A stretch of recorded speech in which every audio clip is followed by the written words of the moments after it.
I am a minister at a church that started as a kind of church within a church and then planted. And I do a bit of theology in my spare time. And so this talk's going to more lean into the theology side, but it'll be coming out of my own experiences leading a church and also being involved with our denomination's committee for revitalizing and planting churches. And so I'll apologize if it gets maybe it skews toward the technical, but hopefully you'll see how it's coming out of real life ministry experience. And then in the Q&A time, the discussion, hopefully it'll be way more practical and relevant and less boring. Not long ago, I visited, as part of our denomination's revitalizing group, a small Scottish church on the east coast of Scotland, actually not far from the town where Alan told the story about the first night. And I was visiting with the congregation to discuss the future of this church and what possibilities for revitalization there were. And in this community, there's barely any church witness at all. So really important place for the gospel. I proposed a few simple initiatives. I said, have you tried this? Have you tried that? What if we tweak things in this way? And every single time I received the same response. We've tried it all before. Yeah. And it didn't work. The congregation desired revitalization, was committed to missional engagement. But as I made the long drive down the Scottish coast afterwards, I concluded that they had been inoculated against the possibility of future endeavors by disillusionment with past failures.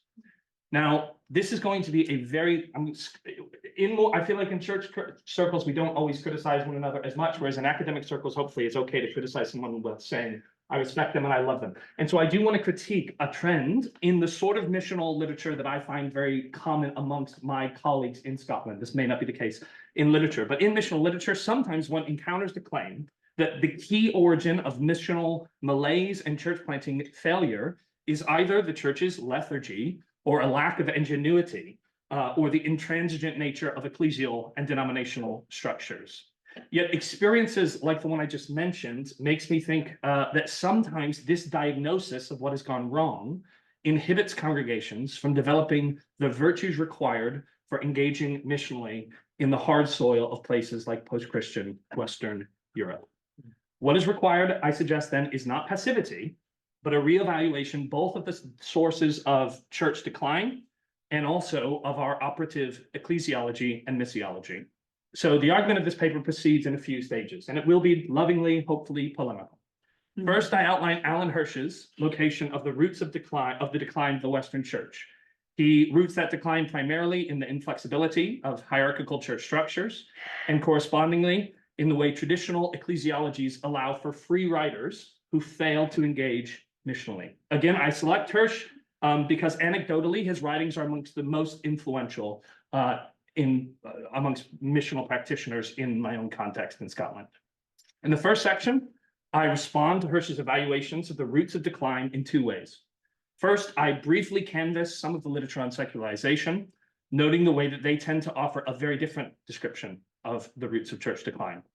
Then I discuss in dialogue with Stefan Pass that one of the primary obstacles facing church plants and revitalization efforts in Western Europe is exhaustion, disillusionment, and burnout, not merely or even primarily passivity or a failure to reevaluate church structures. I then extend Pass's argument, suggesting that a non-instrumental ecclesiology, an idea that the church is not just a means to mission, generates appropriate expectations and the stamina required for engaging missionally in difficult secular context. And the core of the ecclesiology I propose comes out of my own tradition from a few important Protestant claims about the way in which the church is suspended from and dependent upon two different forms of divine action. One is direct, unmediated divine action, and the second is cooperative, participatory divine action. When either of these two modes of divine action is eclipsed, something that we're going to call ecclesial Pelagianism threatens, resulting in a frenzied, anxious insistence upon the priority of human missional action, which in the short term promises renewal, but in the long term fosters false expectations, exhaustion, disappointment, burnout, and an impatience with a lack of results. So perhaps we'll start with Hirsch. Perhaps from a right desire To emphasize the importance and centrality of missional exertion and creativity, a good deal of missional writings tends to suggest that the key driver of church decline and missional failure lies within the church itself. So in his influential book, The Forgotten Ways, Hirsch says decline is directly related to the institutionalization of the church. He further condemns the way in which the institutionalized church lowers the bar for participation in Christian community to the lowest common denominator. Hirsch thinks a missionally effective church will require intense forms of missional exertion as the condition for full participation in the community. And sometimes Hirsch seems to suggest this bar for participation in these activist, re-engineered missional churches is high indeed. He quotes with approval the following claim: every believer, a church planter, every church, a planting church, saying this sums it up for me. Now, we might want to ask what he means by church planting, but we can do that as we go on. This ambitious program for reversing decline, according to Hirsch, will result in not just addition, but multiplication, as every Christian is thought to possess the dynamic potential to initiate a multiplying series of disciple-making disciple makers, which results in, quote, exponential church growth. Now, one of the merits of this approach is that he's not a pure pragmatist. What Hirsch says is required is rethinking not just the practice, but the theology of the church. He says to, quote, stop the hemorrhaging decline of the faith and to, quote, ensure the church does not lose all significant cultural impact and become no more than a footnote to Western history, end quote. Western Christians must recalibrate at the most basic level their Christology, ecclesiology, and missiology. What he says needs to take place is that Christology needs to determine missiology, and then missiology needs to determine ecclesiology. The problem with traditional church, according to Hirsch, is the tendency to give ecclesiology a sort of priority over missiology rather than vice versa. On Hirsch's account, as for much missional literature, the church exists for the sake of mission, not vice versa. Okay, but is this really true? Is the hemorrhaging decline of the faith in the West primarily the result of the church's missional failure? While there is undoubtedly much churches can do to reverse or to respond to decline, it is nonetheless, in my opinion, highly tendentious to suggest that the main reason or the primary reason Christianity is declining in the West is because of the church's own failure. The literature surrounding secularization and dechristianization is complex and without clear consensus. But with that said, it is rarely suggested that the key source of secularization is primarily missiological. So let's briefly survey a few well-known accounts of secularization in the West. So the kind of figure lurking in the background of a lot of studies of secularization, as you might know, is Max Weber. And he associates secularization with disenchantment, with the loss of a sense of the sacred, or that there are supernatural forces at work in the world. He thinks that these have been replaced by an instrumentalist form of scientific rationality.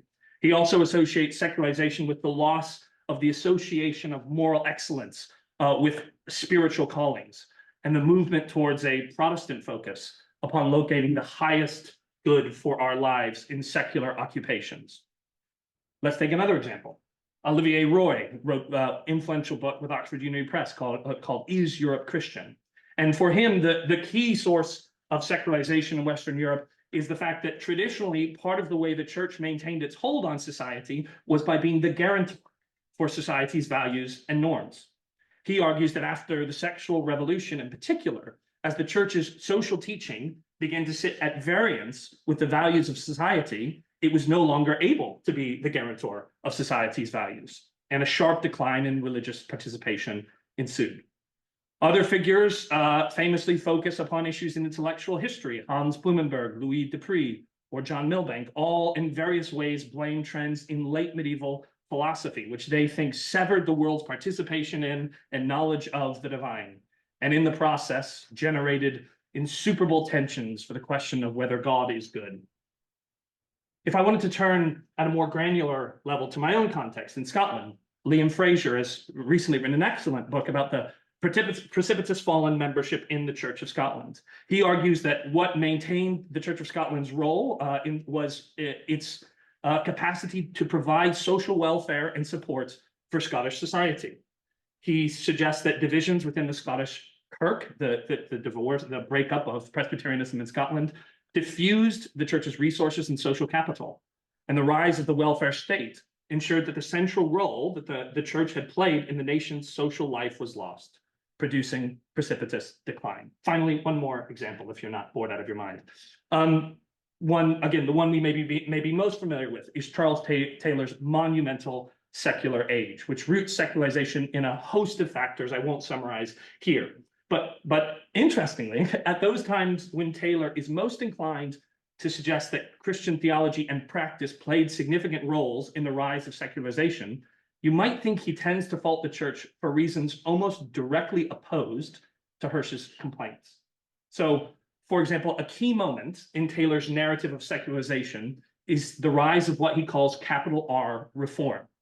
According to Taylor, the medieval distinction between certain secular and sacred vocations, so for people that their vocation was in the world and for people that were monks or whatever, allowed for both within one church intense forms of religious devotion in which the person renounced all earthly goods and mundane pursuits and more mundane secular callings. For Taylor, given the supposedly unified but differentiated church of Christendom, these higher and lower callings supported one another, and each contributed to the church common life in different ways. There was a place for both. Yet for Taylor, medieval Protestants broke the equilibrium of the Middle Ages, rejecting that certain more sacred callings were elevated above others. He argues this made religious adherence of any form overly demanding and helped engender this sense of doubt that supposedly plagued in particular Calvinist consciences, this question of whether I'm ever doing enough, it can ever be accepted, which laid the ground for secularism. Now, in summarizing all of this, I'm not being prescriptive. I'm not saying how the church should be. I'm just laying out the fact that when we look at all of these different accounts, they don't necessarily line up with the idea that the main thing driving secularization is the failure of the church. And to be clear, I, like Taylor himself goes on to say, would not want to have a hierarchical approach to ecclesiology, which says certain vocations are better than others. Nonetheless, I do think he raises an important point with this argument about reform, which is this. There is a real pitfall of requiring every church member to totally renounce all worldly goods and making this the bar required to participate in the church. This should make us question this prescription that Hirsch has offered. Could he not be seen as offering a missionally inflected version of just the sort of insatiable drive for reform, which Taylor diagnoses as a key cause of secularization?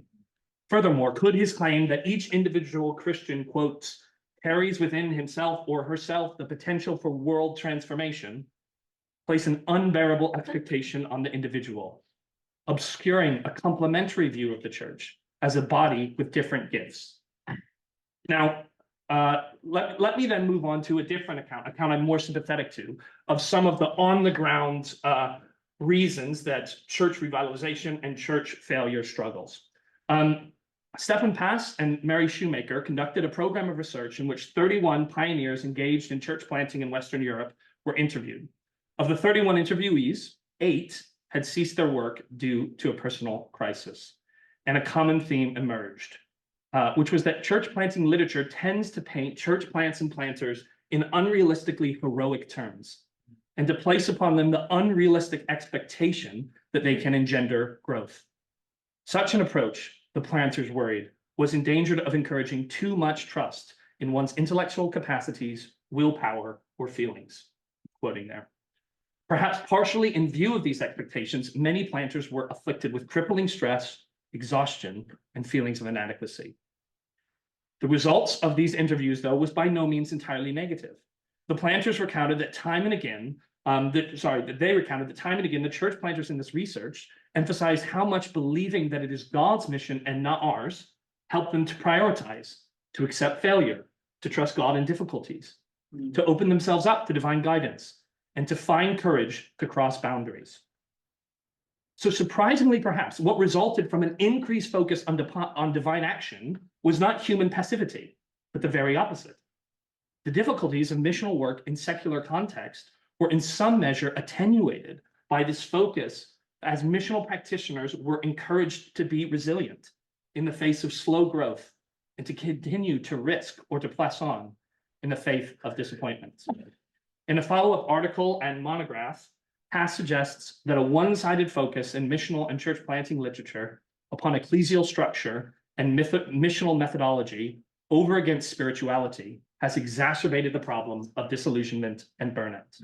He says decades of post-war missional thinking have been characterized by finding the most missional structures and models. Instead, we need to have a clear picture of what it means to be involved in mission when human standards of success seem hardly applicable. Whereas Hirsch wants ecclesiology to be subservient to missiology, Haas wants missiology to be classed under doxology, the idea of praising or giving glory to God. Mission is not an end in itself. Our end is glorifying and enjoying God. Yes, one way in which God is glorified is via the church's joyful proclamation of the good news of the kingdom. But with respect to this gospel they are proclaiming, the church always remains first and foremost recipients before we ever become ambassadors and representatives. When mission is given a priority over God's overall ends of having a people who glorify him, i.e. ecclesiology, it begins to lead us to interpret the church in instrumentalist terms. When the final end of the church is not glorifying and enjoying God forever, but getting on with the mission, it becomes very hard to avoid thinking rather crassly in terms of numbers and impact. So let me then turn in my last bit of my paper to talk a little bit about what I would want to offer in addition to this. Haas says basically, if we want to get on in hard context, we need a missional spirituality that allows us to keep going when things are tough and results aren't obvious. I think we also need a missional ecclesiology, but of a very different sort than what is offered from someone like Hirsch. And I'm going to, surprisingly, turn to the Reformation tradition as a source in which we can find resources for a missionary ecclesiology. I am not at all saying that that is the only place you can go. I'm not denying ecumenism. I think there's resources in Eastern Orthodoxy and in Roman Catholicism and in free church traditions, but there is, I think, some underexplored resources because what the Reformation tradition emphasizes in particular is the distinction between divine and creaturely action and an alertness to the ways that many accounts of ecclesial mediation can displace divine action and undermine the church's status as a creature of a liberating divine word from above. So in an excellent book, Ecumenism and Eucharist, or Eucharist and Ecumenism by George Hunsinger, he summarizes a number of medieval debates about the efficacy of the Eucharist, and it gets very technical, but he summarizes the concerns of Reformation approaches to church life as a worry about what he calls liturgical Pelagianism. He summarizes this complex set of debates thus. For the reformers, humans can acknowledge, receive, participate in, mediate, cooperate with, and above all, attest to Christ's one saving work. But they could not possibly contribute to Christ's saving work materially. They were always the saved, not the saved, not the Savior, not even partially or secondarily. Yet, as that should make clear, the Reformers' solution to liturgical Pelagianism was not to displace human activity or to even deny the possibility of ecclesial mediation.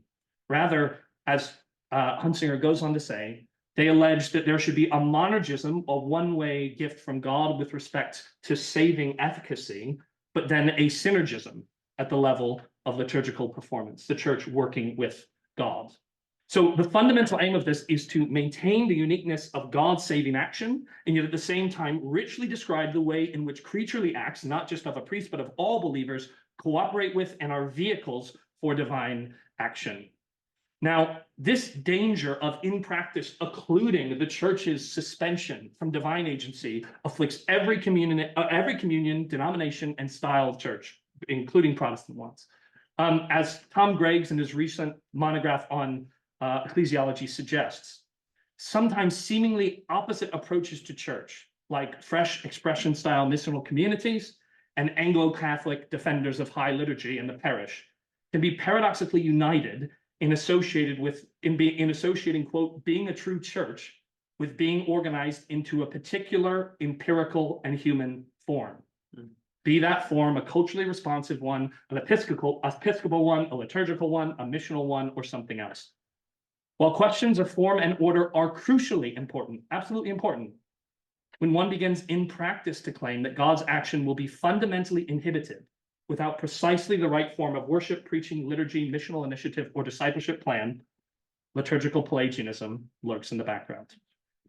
So, in what follows, I extend this set of worries into the realm of ecclesiology and missiology. We shouldn't only be worried about liturgical Pelagianism, we should be worried about missional Pelagianism. This is problematic because it raises the specter of burnout, disillusionment, and accusations against other Christians who have not measured up, missionally speaking.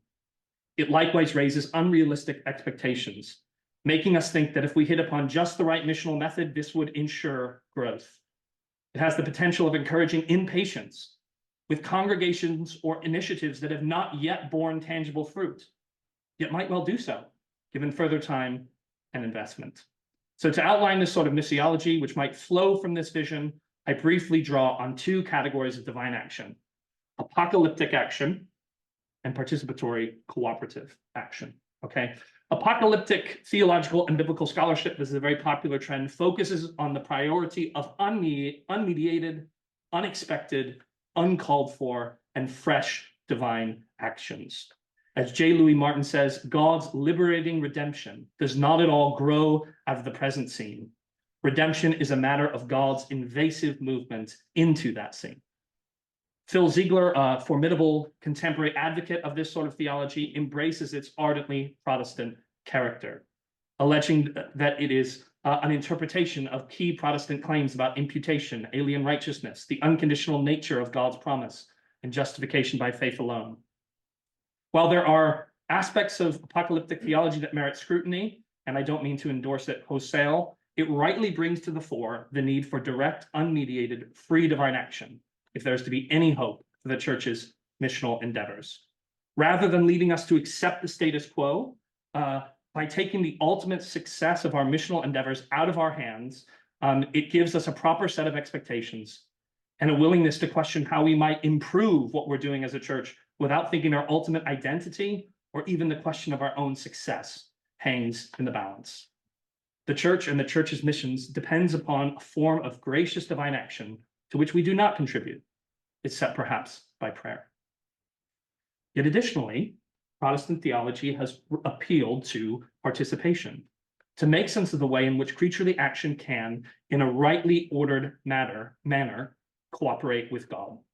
There's a lot more I'd like to say here, but just as many aspects of Protestant thought which lend themselves to this focus, this kind of apocalyptic focus on direct, unmediated divine action, you could give just as many examples of aspects that lend themselves to a participatory, cooperative interpretation, such as the mystical body of Christ, union with Christ, the realistic and habitual nature of sanctification, the way in which the church is employed as an instrument of reconciliation, and the real presence of Christ in the Eucharist. A theology of participation is particularly suited to secure the account of creaturely and ecclesial and missional action which flows from reformational commitments, because it casts human activity in thoroughly derivative forms. So for a account of the church's participation, this means that all of the creature's acts are always a sort of receptive form of act. Our mission is always a receptive form of activity. It's a pointing away from ourselves towards God. It's a confession of our own need for grace. And the possibility that we would mediate grace is only when we actually are continually receiving and passively accepting grace for ourselves. So, in conclusion, what does this Protestant account of the church's mission imply? It suggests that in quite a fundamental sense, missional success is out of our hands. But rather than generating passivity, it gives us a freedom to experiment and a resilience in secular contexts in which success is far from obvious. In conclusion, then, were I to return to that small congregation on the Scottish coast, rather than suggesting a fresh missional endeavor they might engage in, I might pray with them, asking less for ingenuity and more for resilience, and a patient hope that trying once more endeavors and practices which did not seem to work scare quotes, in the past, might reflect the same sort of patience which God himself shows with all of us who resist his liberating, life-giving word, 2 Peter 3:9. As one theologian says, recognizing that the church is dependent at every point should have a radically liberating effect, freeing us for healthy but not disillusioning self-criticism and diminishing our anxiety in the face of diminishing results. It might also mean even that God can offer us a theological virtue. That theological virtue, a theological virtue is something that cannot be created by human activity, that has to be infused directly from God. It might offer that virtue most in short supply in the context of the messiness and complexity of real life missional efforts in the secular West. Hope. Thanks.